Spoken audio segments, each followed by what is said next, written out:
Chers amis, bonjour. Eh bien, tout le monde critique tout le monde. Si tout le monde savait vraiment ce que tout le monde pense, personne ne parlerait plus à personne. Ça, c'est une réalité. Nous avons besoin de notre prochain, donc des autres êtres humains pour échanger, pour vivre. Mais il est vrai aussi que mieux vaut... Enfin, les choses, c'est mieux d'être seul, de les faire seul. Je ne parle pas de couple, hein, je vous parle d'amitié. Amitié, parce que l'amitié, c'est quand tu as de l'argent. Tu vois, quand tu as de l'argent, tout va très bien, tu as plein de potes. Il y a plein de potes autour de toi, tu as du genre qui a 18 ans, comme pour vous parler du meilleur exemple que j'ai sous la main, moi. Il y en a plein comme vous. Tu as 18 ans, tu as la voiture, donc tu peux aller te promener et sortir de ton bled pour aller en ville. Et là, à ce moment-là, tous les gens dans ton bled, enfin tous les gars de ton âge, tout d'un coup deviennent potes avec toi, ils veulent être potes avec toi, et ils sont potes avec toi, et c'est toi le meilleur, et c'est toi le plus beau. Et c'est la même chose si c'est toi qui as de l'argent, qui a beaucoup d'argent, qui paye toujours, qui a une belle maison, et puis que tu invites tout le monde à manger un barbecue. Là, tu seras un grand mec, un grand sachem, un grand pote. Alors, on voit des types, t'as une entreprise, t'as plein d'argent, t'en fais profiter à tout le monde, tu payes des coups à boire, tu payes des restaurants, tu payes des barbecues, je viens de le dire, tu payes des voyages, ça va. Tout d'un coup, tu divorces et tu fais faillite. Puis tu te retrouves avec zéro. Mais quand je te dis zéro, c'est zéro. Même plus les moyens d'avoir la voiture. Combien sur tes 10 potes, enfin 10 potes, il y en a plus que 10, dans les autres tu les verras. Mais même sur les 10 plus proches qu'il y a, même les 5 plus proches qu'il y a,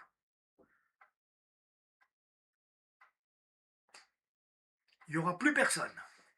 Plus personne parce que tu n'as plus d'argent à donner, tu n'as plus rien à apporter, donc tu es rincé, donc tout le monde s'en fout et les gens passent à autre chose. C'est la raison pour laquelle il ne faut pas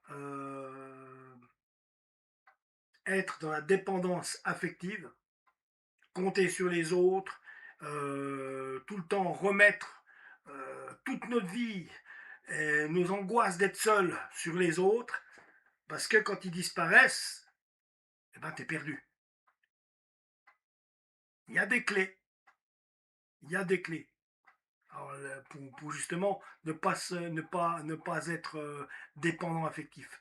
La première chose, c'est de ne pas être dépendant affectif. Et comment on devient à ne pas être dépendant affectif?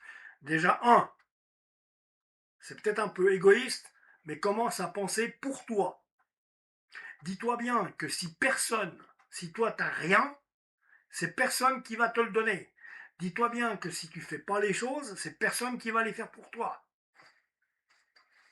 Même si tu as des bonnes âmes qui donnent des coups de main de temps en temps, ou qui en donnent des coups de main, ça c'est de la grâce, merci Seigneur. Oui, parce qu'il faut croire aussi en Dieu, Dieu aide beaucoup. Donc avoir la foi en Dieu, ça aide énormément. Ouais. C'est pas, je suis pas en train de vous dire d'aller à l'église parce que justement ça aide, non, c'est que vraiment il y a quelque chose, il y a un Dieu, il n'y en a qu'un seul, et croyez-moi, il est pour nous tous le même, et c'est ce qui fait justement qu'il faut s'en remettre à lui plutôt qu'aux hommes. Ma, ma petite minute pastorale, remettez-vous à Dieu mais pas aux hommes. Justement, il y en a beaucoup qui remettent leur dépendance affective sur les hommes. Qu'est-ce que je vais faire si mes trois copains me lâchent? Qu'est-ce que je vais faire si mon copain me lâche?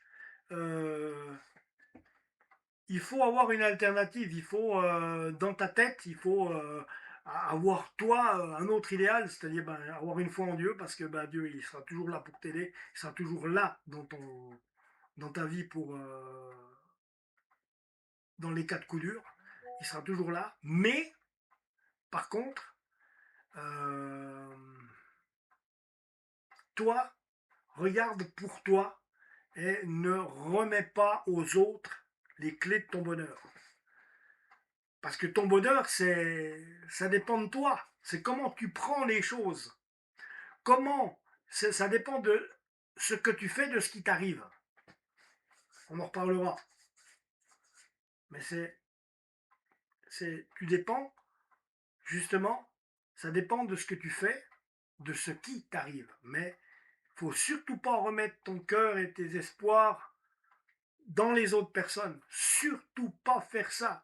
Jamais, jamais remettre à l'extérieur de soi notre bien-être et notre bonheur.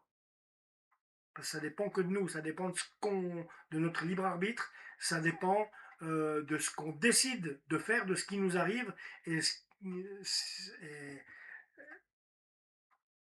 et de comment on décide de penser sur ce qui nous arrive et de prendre la chose, la prendre mal ou bien la prendre bien. Si tu la prends mal, ouais, c'est toujours ma faute, c'est toujours sur ma gueule que ça tombe, de toute façon, tu auras la vie qui va avec, et tu ne cesseras de vivre que des expériences comme celle-là parce que ta psyché est faite ainsi. Quand il arrive quelque chose, bon, comme je l'ai déjà dit, si c'est vraiment des choses très graves comme la perte d'un être cher, c'est encore différent, c'est un processus de deuil, il faut des fois, si c'est un enfant, passer par un psychiatre, un psychologue, c'est différent. Mais pour tout le reste, la perte d'un travail, la perte d'un emploi, quoi, ou tout d'un coup, t'arrives, tu casses ta voiture et ça y est, il y en a pour 30 000 balles de briques. Il y a des assurances si tu es assuré, donc c'est pour ça, assure-toi. Et puis, bon, autrement, ben, accepte ce qui arrive, accepte que la voiture soit foutue, accepte d'être viré, parce que dis-toi que tu retrouveras un travail, peut-être des fois mieux payé. Donc, c'est pas. Voilà, voilà. Accepte, accepte ce qui arrive, tout en vivant les émotions. Donc si tu as envie de pleurer parce que tu as perdu ton boulot, ou si tu as envie de casser les murs, d'aller gueuler dans la forêt, fais-le. Il faut vivre ces émotions. Les émotions, il faut toujours les vivre. Il ne faut surtout pas les nier ou les renfermer au fond de nous-mêmes parce que c'est pas bon. Là, c'est pas bon. Il faut les vivre. Si tu dois pleurer, pleure. Pleure tout ce que tu sais. Mais quand tu as fini de pleurer, je sais aussi qu'il faut quand même se dire maintenant, on se relève et on y va. Alors, prends ton temps. Ça dépend de ce qui t'est arrivé. Et on va tous à un rythme différent. On a tous un rythme différent de prendre ce qui nous arrive. D'accord? On a tous un rythme différent. Donc respecte ton rythme. N'attache pas la charrue avant les bœufs. Et si ça doit faire mal 6 mois, ça fera mal 6 mois. Mais accepte tout en acceptant de souffrir. Accepte de souffrir. Souffre. Laisse sortir tes émotions. Il n'y a que comme ça que tu vas guérir au plus vite, en acceptant tes émotions et en les vivant. Voilà, il faut vivre tes émotions et les accepter. C'est ça qui fait que tu vas guérir au plus vite de ce qui t'est arrivé. Voilà. Donc ça, c'est clair et net. Abonnez-vous à la chaîne, je reviens tout bientôt les amis. Donc prenez soin de vous.